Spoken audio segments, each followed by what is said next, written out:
So this new qualification with EAL and UKBIC is an absolutely landmark moment, because what it is going to do is help to skill up and to bring new people into the industry so that we have the workers of the future and the workers of tomorrow.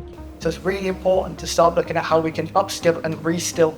And last year, UKBIC, along with IFAC, launched the apprenticeship standard for battery manufacturing, a really good starting point if you're 16 to 18, a brand new learner. However, I think 80% of them have to reskill, probably over from internal combustion automotive or allied industries into battery manufacturing.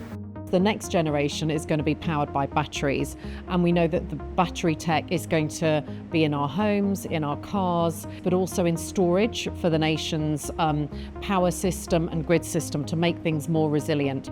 Skills is ever evolving. It's not something that stands still, and therefore these partnerships and working in collaboration is critical to the success of making sure that we're able to design and develop the skills of the future. So this is an ongoing programme of work. It never stops. So as these new battery manufacturing qualifications recognise, it's not just young people who need to develop their skills in this rapidly changing world. Upskilling the current workforce is key if we're to oversee the renaissance of British engineering, enabling those already in the sector to adapt as the world moves from fossil fuels to green technologies and in order to help us achieve our net zero goals.